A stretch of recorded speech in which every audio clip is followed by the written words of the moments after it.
So, last time I got a chance to welcome you all, and you got to hear a fresher side of my voice with a lot of conviction that things were moving in the right direction, and I don't want to lose that. And I want to thank you for coming on this journey with me.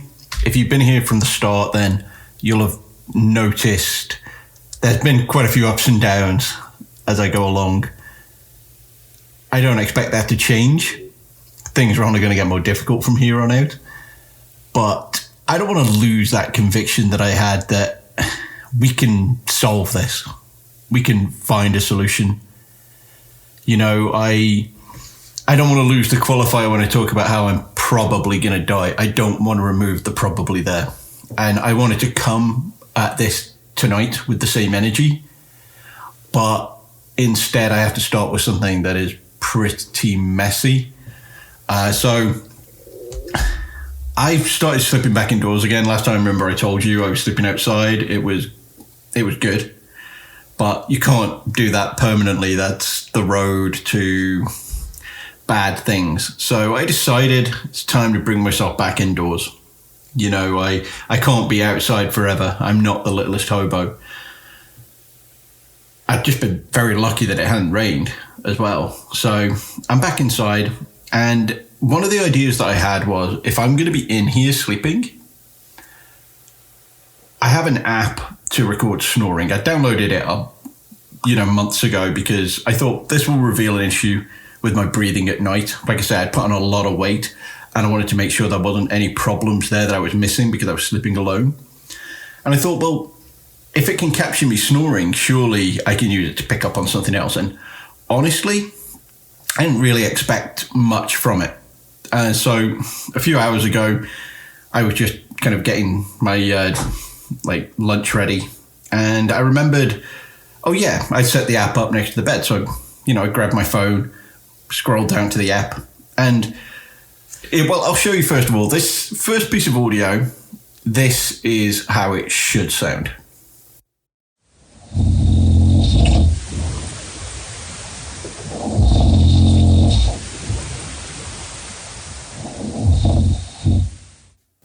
So my snoring's pretty awful, but that's not a paranormal event.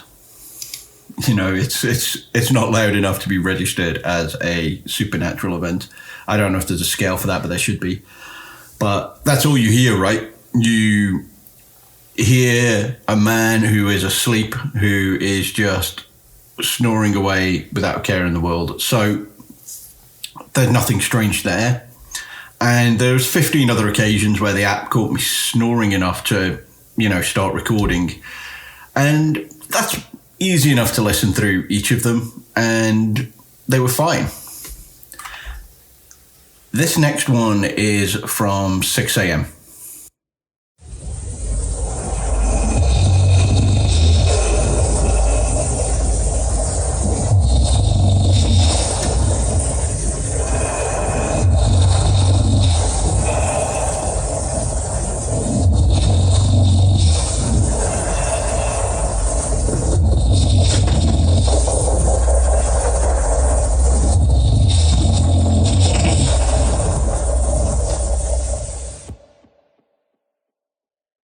I want you to imagine you're in your bed, completely alone. There's nobody else in your house. It's dark. You're asleep. Who else is breathing on that recording? I can't stop thinking about it. I cannot stop thinking about it. It is just absolutely freaking me out. I can't stop thinking about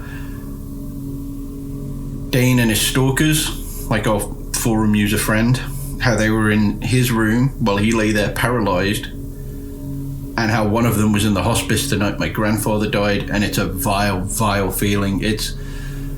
I didn't wake up from whatever the hell this was, but I also know that I didn't dream much either. I wasn't back in those woods.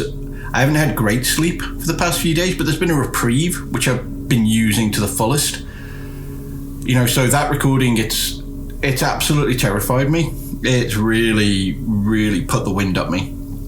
But nothing came from it. I didn't wake up and I have not felt the presence, that I felt. So, as dark as that recording is, and how messed up the implications of it are, I just have to treat it as another piece of evidence. And that's how I'm going to keep myself stable here. There's nothing I can do about it. I have to keep it there, be aware of it, but I can't let it come to define me, right? So yeah, in this reprieve, I've been pulling together as much information as possible. And I've decided that from tomorrow onward, I'm going to sleep between dawn and dusk. And that means going through tonight, but I've got more than enough to keep my mind occupied. And I plan on recording as I go through all this and keep some notes. But before I do that, and before I kind of go into what I've learned, because there's a lot to go over. And I just want to talk about the facts, as far as facts can exist in a situation like this, and what myself and Dane have in common with one another, and how that relates to what I'm experiencing. So, let's run this down. We both had childhoods where we experienced hauntings. We also had distinct dreams of trees and lonely forests. At dawn or dusk, we both experience intrusions, a presence that has weight. It's tied to our sleep, and this is a reach here from me, I don't think this is purely about our sleeping. I feel like the dreams could be a symptom rather than a cause, and the reason for this is about how our experiences differ. I put myself into a meditative state and saw a wound in reality. Dane saw it during sleep paralysis. I believe, and this is just a theory at the moment, this is more about the between light and dark, and between being asleep and being awake. That's my theory anyway. Thirdly, we've both seen the same strange man. Dane's stalker and the dude that I met, well, it wasn't really even a meeting, we encountered each other in the halls of the hospice when my granddad died. That is an absolute link between the two of us. That is a physical connection. That is real. So those three connections there are where I've started to build out links, and I'm kind of cargo culting on what I've seen in movies and what makes sense. I'm getting post-it notes, I'm linking them up with string and how it works, because I have some big things to answer, right? The big questions are, what are we dealing with? Is it physical? Is it spiritual? And how do we stop it? And who are the stalkers? Who are these people and what is their involvement in this? So to get to that point and start answering those questions, I believe we have to begin with what happened to the forum user, what happened to Dane. Okay, so before I go over what I've learned, because I've made so much headway, I should be delighted, but I'm not, and you'll come to see why. But before I move forward, it's time for me to go back a little bit. I want to talk about the night my grandfather died, that when I encountered Dane's stalker.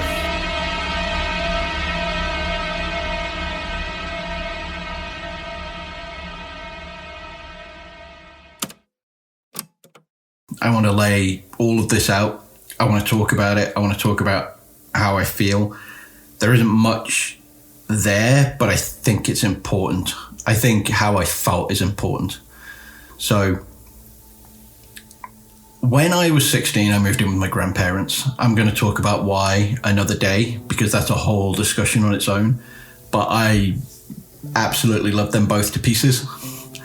My nan, she was a saint. You know, she's that kind of pleasant, loving woman who's got so much heart. It just brings up any room she's in. And her laughter was infectious, meals were legendary, and her love was just absolutely boundless. And my granddad, he lived for her. He was so devoted. He cared so much. He was a frustrating man in a lot of ways. And that's because he was kind of tilted by his upbringing. You know, he was, he had a lot of brothers. It's sad to say, I couldn't tell you how many brothers and sisters he had. He had a lot. And that kind of, he was the eldest, and it tilted him into a kind of rigidity that gave him incredibly stupid opinions that he locked himself on. I think the easiest way to explain this is just to tell you one of them. Like, one of his firm viewpoints was that there were no gays in the British Isles until the Italian immigrants turned up in the 50s, and he could barely hold on to his prejudices when faced with them, and that made him lean into them harder when he wasn't kind of having them undermined. So he kind of acted like he had to prove he still didn't trust the foreigners or the gays. It was so stupid. It was such a waste of time. And my nan was nothing like that, so I don't know where he got it from. But I think a lot of it was like the places that he worked at. You know, he worked on the railroad, he was in the military, so he kind of had this, he needed to prove himself constantly, but outside of that, he was also genuinely loving, with a firm belief in labour unions and making sure that people, like, you know, were treated well and caring for people who were weaker than you. And my nan, like I say, she rounded him out completely. She had no bigotry in her at all, and she would constantly force him to confront how stupid it was whenever he brought it up. And when we lost her, we lost him in a lot of ways. And I can still remember I was at a funeral and a gaggle of 80-year-old women came up and they were like, she knew about you, she did. She knew you were gay. She didn't care. She loved you, she did. And God, I miss her smile so much. And after she passed away, you know, my granddad was always fated to kind of fade away a little bit. Without her light, he was going to wilt. And it really wasn't long after her funeral that he called me to tell me that he was going into palliative care with cancer. I loved him so much. I honestly, I can't express the admiration I held for him, because he raised me to be kind and to love everyone. He raised me with this true belief in, if you're good to people, you make a good world. And that's the paradox of his bigoted views, right, for me, because he knew what was right. He raised me to be good, and he raised me in complete opposition to the stupid things that he would say. Like, he would struggle to hold on to his ignorance because it was kind of like a comfort blanket. And he wasn't built for deep thought, but that's the paradox, right? I loved him. I loved him so much. And the night when he passed away, I had to do one thing, because I knew if I didn't tell him, I would struggle for the rest of my life. And I'd long got past internalized homophobia. But the thought of telling him made me sick. It literally made me sick to my stomach. I didn't want to lose him. I didn't want to pin his poorly realized ideas onto me and erase me with some caricature that he made up in his head. And it's people are complex, so complex. Like, it comes down to stupid things at the end of the day, but, like, you know, I remember when I went into the hospice and I went into the room, he was so small on the bed, right? He was like, it was like he'd shrunk. They'd taken out his dentures, and he's got this small mouth. He had slow breaths. He was kind of like just a wrinkled baby, and it just broke me up to see him like that. And he was hooked up to a drip, and he was in this really, really super deep opiate-induced sleep, and he was probably never going to wake up. And I remember thinking how selfish it was for me to want to say this to him, but I also remember thinking, you know, I had to tell him that I was happy. I had to tell him that he'd done it. He'd raised a happy man instead of a sullen, angry one that he dealt with for so long when I was a teenager and a young man. the one that he dealt with for so long, and I wanted to just show him that happiness was who I was now. And I took his hand, and I remember just sitting there next to the bed, and we talked about my nan, and we talked about it, I talked about it, and all the holidays we'd had, and he was so weak and he was so cold. And honestly, his wrists all the way through to 90 years old were like iron. He had hands like goddamn shovels. He was like in his garden until the day he was put into palliative care. He was so strong, but when I took his hands, he had absolutely nothing in them. There was nothing in them at all.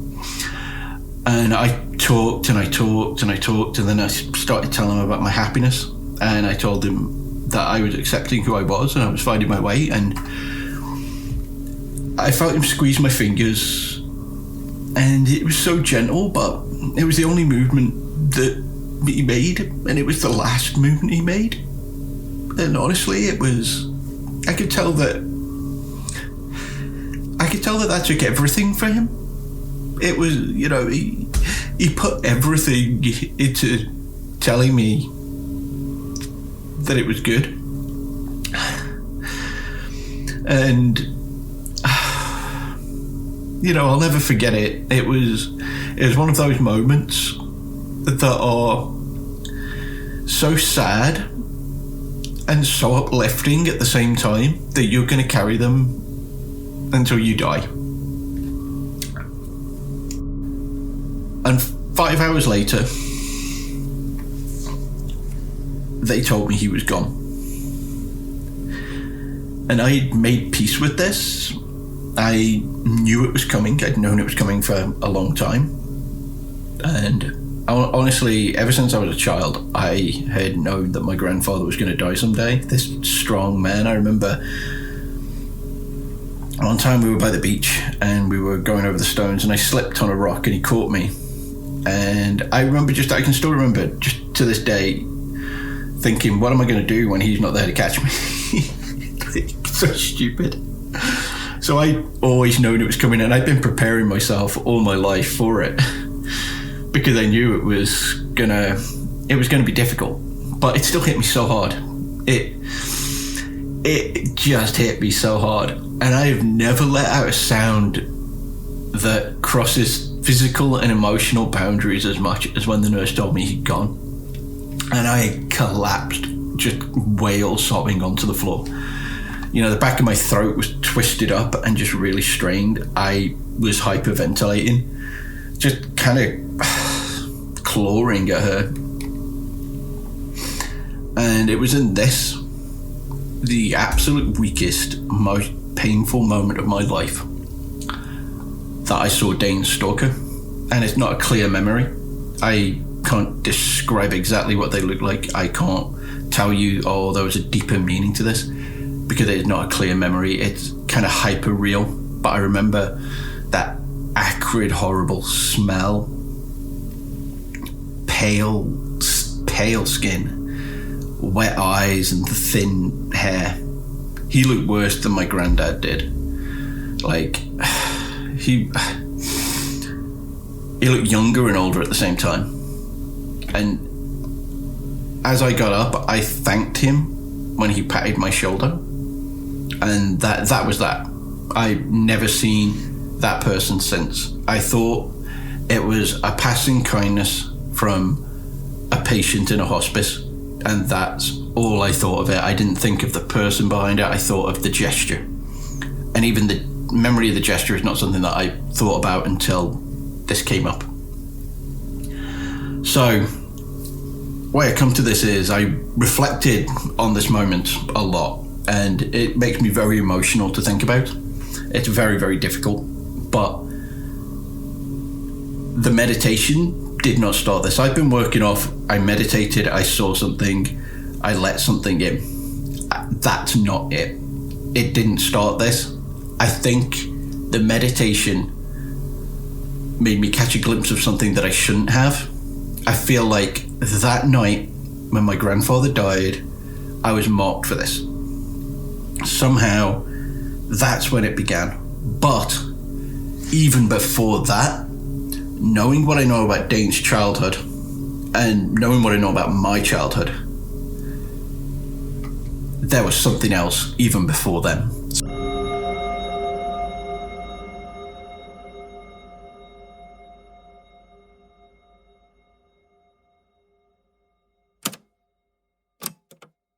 We have to take 2 steps back. I have to go back 4 years to when my grandfather died, and then we go back 20 years to my childhood, and however long back to Dane's childhood. So let's start with the admin's posts. The admin giving me access to Dane's earlier post from 2006 under the username Stark. So my thinking here is, and the admin's thinking, they came back to the forum because they came back to the forum in 2012 because they'd been there before, but they lost that password, and having experienced these forums and the outdated tools they have, it would 100% be easier to set up a new account than unlock an old one. Now, there weren't many of these older posts. They, described childhood hauntings and recurring dreams. I don't really need to read all of them directly because there's not very much in there which grants specifics. If I say to you, talk about childhood hauntings, it's a lot of things that go bump in the night. It's a lot of hiding under bed covers. It's a lot of generalized fear. They talked about how their parents died young, and then how when they turned 18, their grandparents died within a week of each other. Now, that's quite similar to the story I've just told, but I don't believe there's quite a gap between that happening to them and their experiences later on. So I can't rule it out, but I don't believe there is a relevancy to that. I believe that it's just a personal tragedy. There is one line in here which stands out to me because I know this place from my nightmares. And that line is, I've always wondered where the leaves were in those dead forests, but I couldn't look because I was too busy fleeing through the trees. That we share a nightmare and that we share that connection, that can't be a coincidence. So I have to keep that on the board. And I don't know how you describe it. Tree nightmares, tree dreams. It's strange, it's unsettling, but I believe that should be in the middle. I believe that is what everything, for want of a better word, branches off from here. And the community here, they responded with similar stories of childhood hauntings, and a lot of them noted how such things are heightened during puberty. And, the thread became a shared experience, and, it connected people through their old fears. So there wasn't much there, but another definitive strong connection. The forest, the trees, childhood terrors.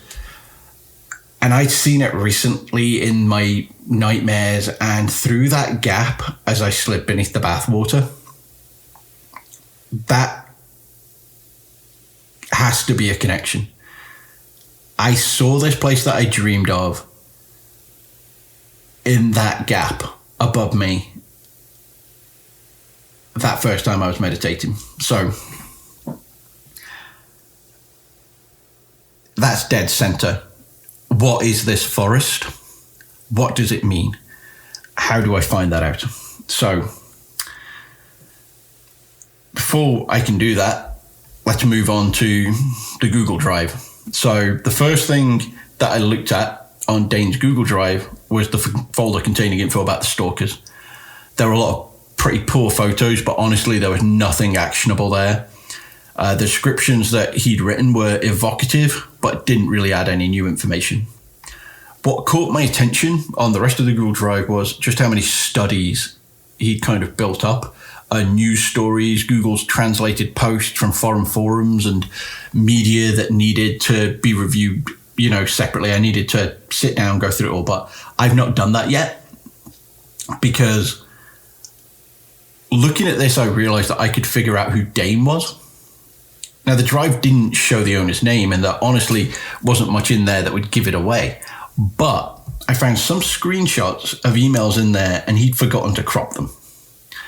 And going through, I caught onto an email address that had quite a similar pattern to his usernames. And this is pretty nerdy, but his name Dane is, you probably heard me saying it and think like Dane as in somebody who's Danish, but it's Dayne.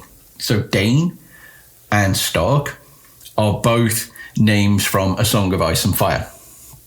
You know, that's like what Game of Thrones came from, the book series that Game of Thrones came from. And his kind of email address in there was kind of using a similar kind of naming term. And so I was like, that probably him. And so I searched for that email address, which linked me up to another personal email address, which opened the door to a professional website for a graphic design business, which of course then opened the door to more personal social media profiles on LinkedIn. And from there, I could find Facebook, I could find like Twitter, I could find everything that was public and everything that was open about Dane. So who was Dane? Dane was actually Chris. And we're going to call him Chris because, as I've mentioned before, I don't believe in publicly identifying information when somebody can't give consent. So for our purposes, I'm going to call Dane Chris. Chris was just a good, normal person who grew up in Chicago, cared deeply for their local community. They had a hard life growing up. Before they were 10 years old, their mother died of cancer and their father in a workplace accident. Then they were raised by their parents until he turned 18, when Chris lost them both within the same year. And even that was a struggle. It was rough. His grandfather suffered from emphysema. That took him slowly. And his grandmother suffered multiple strokes, each one carving away more and more of her personality until one morning she just did not wake up. Now, this didn't break Chris. He walked away from this with a lesson that life is for living. And he worked as a freelance graphic designer. He rode the first wave of the internet. He found some success there. Not massive success, but enough to give him independence. He was very physically active, socially engaged, and a huge advocate for child fitness due to all the death he'd seen in his childhood. He was a kind-hearted, responsible person who did more for others than I can possibly dream of. You know, there's somebody to genuinely admire.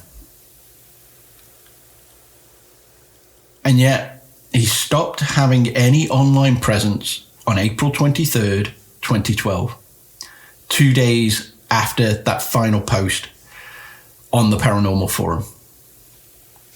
For years, his friends have posted messages saying miss you and sharing memories and photographs. There's one particularly raw and personal post talking about the pain of not knowing where Chris went or what happened.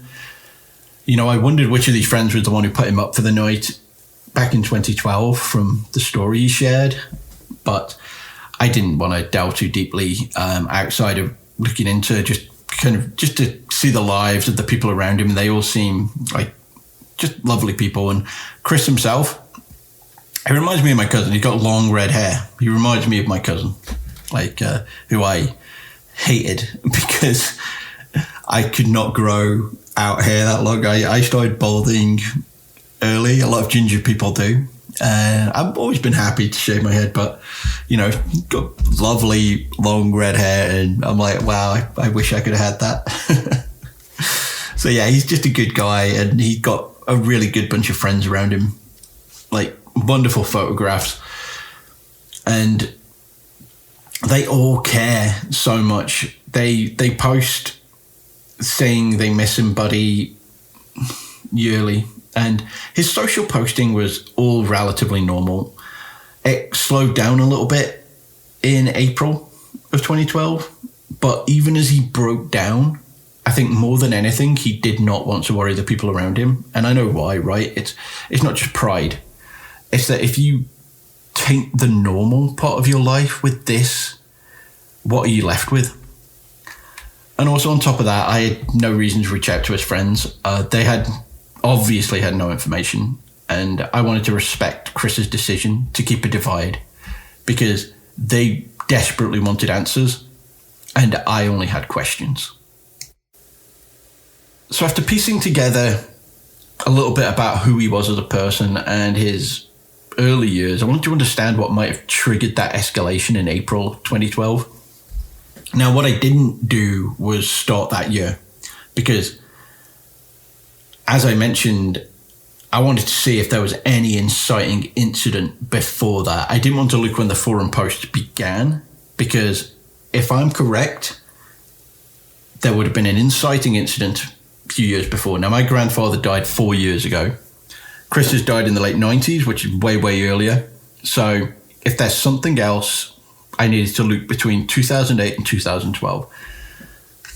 There's a lot of misery in 2008. Great Recession was ripping through lives, and Chris's business was hard hit.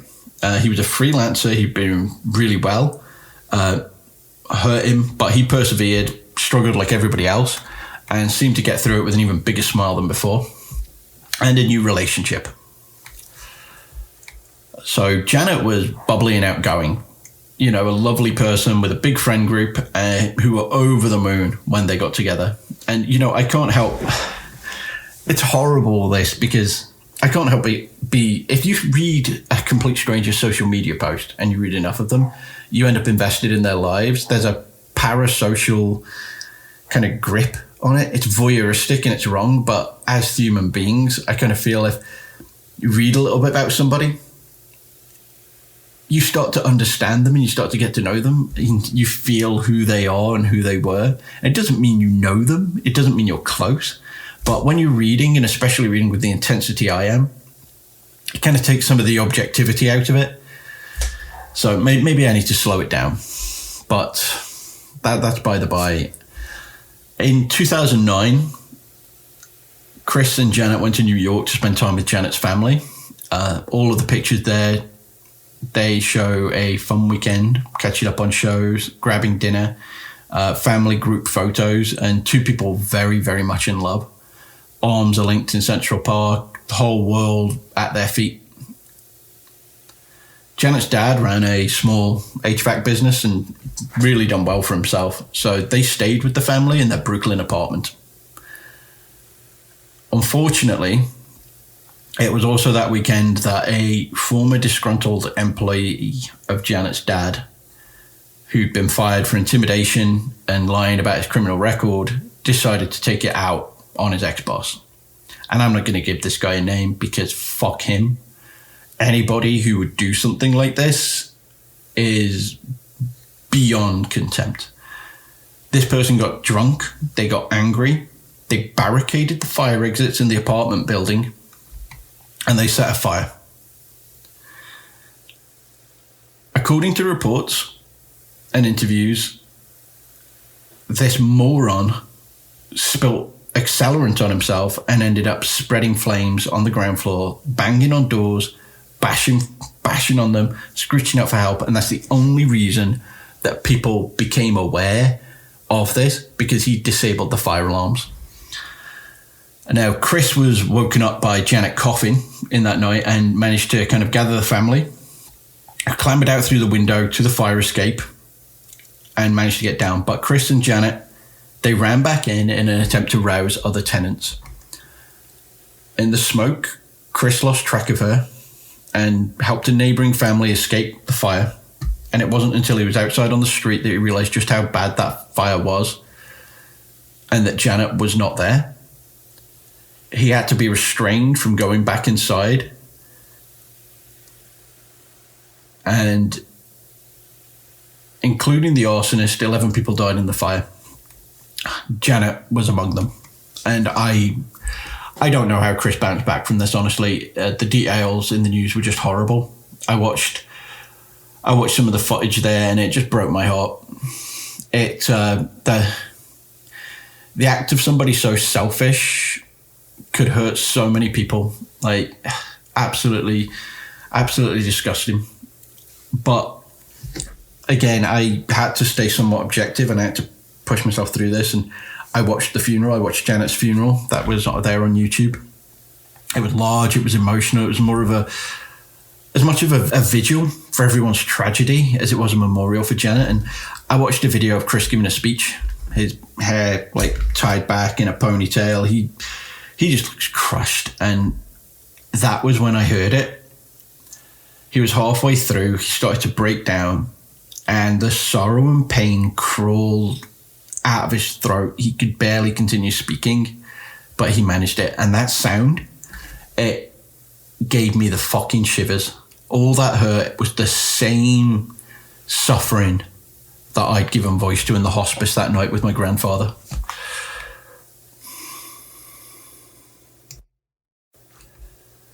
After that, I began just going through all the footage of the funeral, of the vigil, photographs, and looking for the people who were on the side of the road, just seeing if there was any sign of those pale stalkers in the crowd.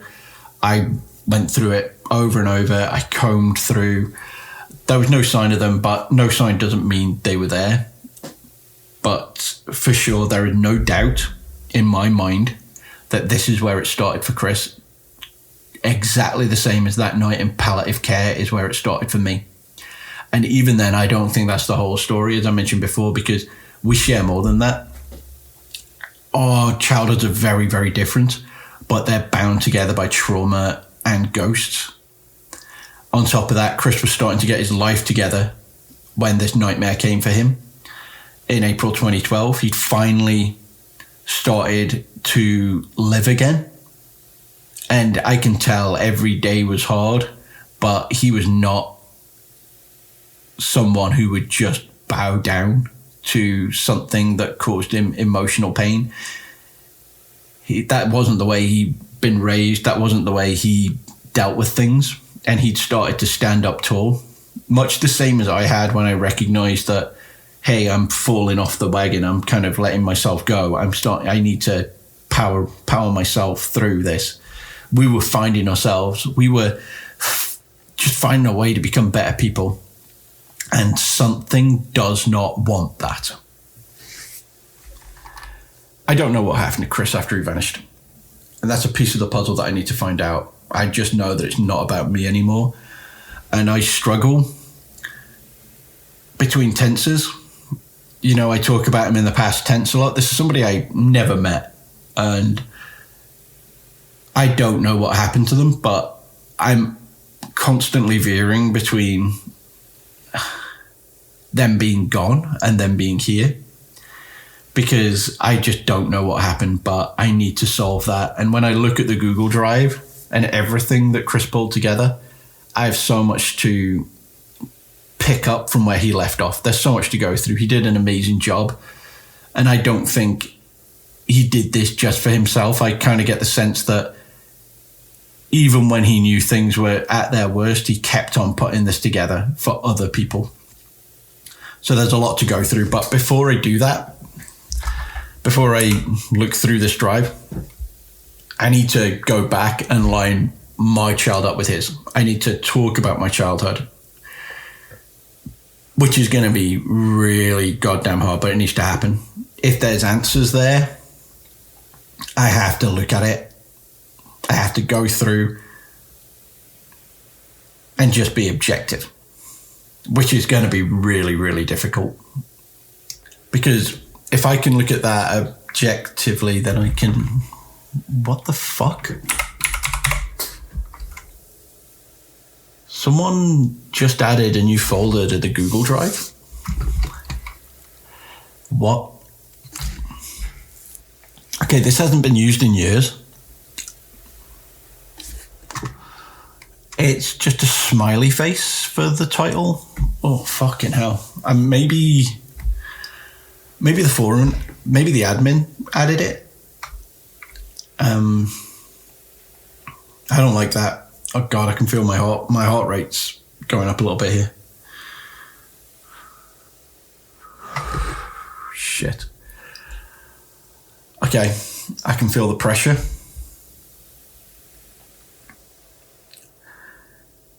It's back. The sun's going down. I didn't even notice. I don't even know how I didn't even notice that. Okay.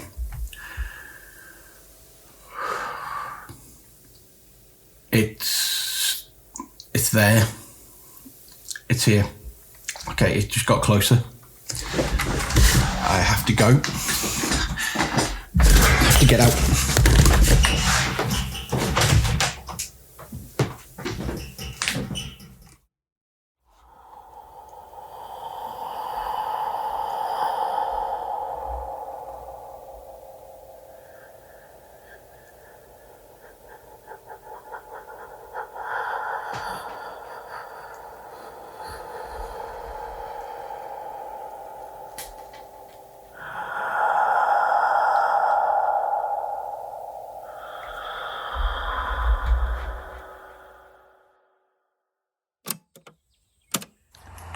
I'm outside again. We are well into the morning now. And, well, I listened to what was on the recording after I left the room. And you could all hear that, right? The breathing. There was absolutely something else in there. So any peace between myself and the presence is officially over, I guess. That was horrible, worse than it's ever been. It felt like the floor was vibrating to the movement, and I don't think it's just the house. I don't think it's the house all the time. But out here in the garden, this is where I feel safe. Far safer than I do on the streets or in public. And maybe that's something about the garden, because they're just no sense of it out here at all. It feels so peaceful. So I looked in the Google Drive, I checked the folder which got added, and it contained some really disturbing crime scene photos. It's like a body half buried in muck, fallen leaves everywhere. And I linked to an article from PBS Wisconsin in 2014. A group of conservationists had come across said corpse in the Northern Highland American Legion State Forest. I don't know where that is. I haven't really had a chance to look into it yet, but it was a naked man with no identification, no teeth, no tongue, and signs of burning in the throat as if acid had been poured down there, melting out their lungs. Animals refused to touch the body, which led to concerns about contamination. I have searched for follow-ups, but there's nothing. Still looking for answers lines lodged in unrelated articles are all that I could find following up from it. I don't know if this corpse is Chris. I don't know if this is how his story ended. Part of me hopes it didn't, and part of me thinks that it makes sense. You know, I found some big pieces to the puzzle today, and I don't like what it's revealing, but there's no choice now but to carry on. I need to know what this is, and to do that, I need to find out who sent me the article. But first, I do need to look back. I need to dredge through my childhood and find links from then to now, and it's going to be really, really hard. But nothing about this so far has been easy. Until then, have a safe day and have an easy night, wherever you are.